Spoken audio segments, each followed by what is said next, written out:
So Matthew, what are we going to talk about today? We're going to talk about the credit card reauthorization suite solution. Firstly, an overview of what this bundle offers. So it's in the context of when you're doing authorizations and then capture on credit cards. And what happens is those authorizations expire after a certain number of days.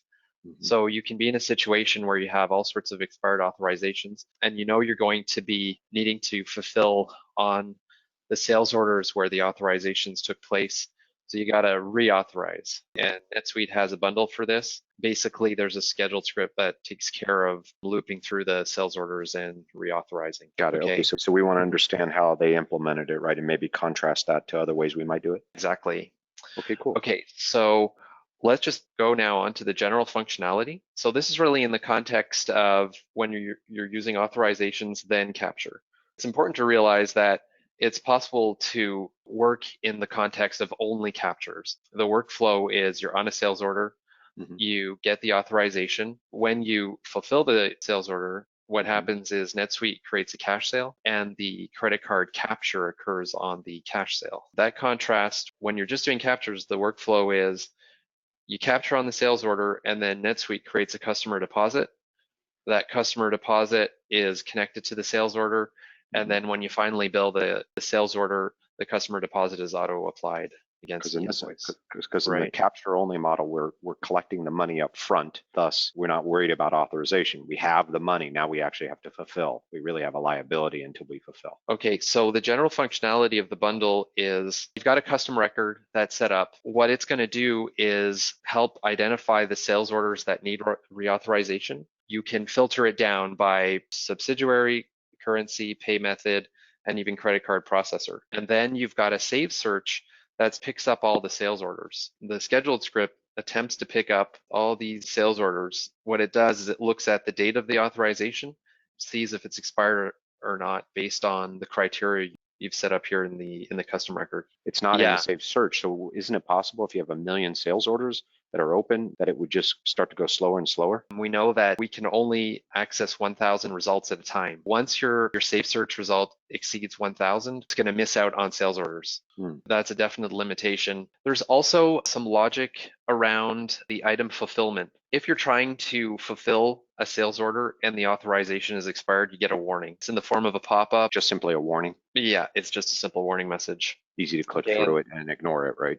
yeah, that's right. You can set where the warning occurs right away on pick, or you could do it on pack or ship.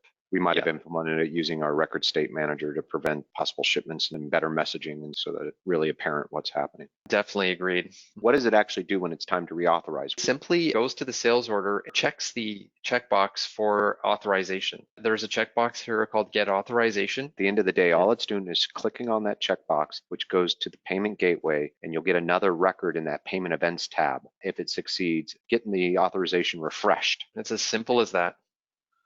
Over at Prolecto, we have technologies for accepting payment externally in the form of a web page that is sent to the customer and that allows them to pay either open invoices or also pay an open sales order.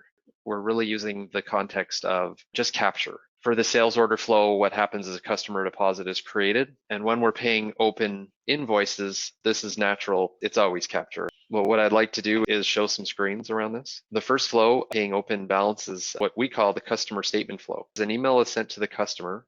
This is all customizable using our CRE bundle. We have access to the HTML that forms the body of the email. When this is clicked, we render this page. So the customer is going to see something similar to a customer statement. It allows them to select what they'd like to pay. So if we just go ahead and select this invoice and move to the review and pay page, what we have here is a section which allows selecting credit cards that are on the customer record. So these are really stored inside NetSuite. To be able to process the payment, the customer needs to enter in the CVV and address and zip code and simply go ahead and charge the card. For paying from open sales orders, so again, there's a button for sending an email and they have a button here for paying the sales order. Right, so in the header section, they get a summary of the sales order, the line items, and then at the bottom, they have the section for selecting credit card. Let's go ahead and test a payment. What's happening in the background right now is indeed a script is creating a customer deposit and selecting this credit card on the customer deposit, then submitting, and this calls the credit card gateway. If indeed there's a success, will be navigated to a success page, and then a confirmation email is sent to the customer.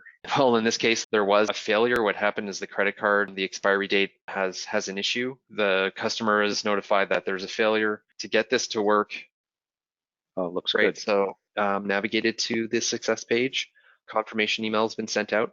And at the same time, the customer can choose to have another email sent out by just manually entering an email address here and Right. clicking the email page. All of this is under our complete control. So the power of this would be if we had a sales order expired and we couldn't get it reauthorized, we could send a link to the customer to say, please pay again, give us a good credit card. And naturally, those flows have to make sense, whether they're authorized or captured, but the basic premise is here. Looks good, Matthew. Super. Thank you. Okay, you're welcome.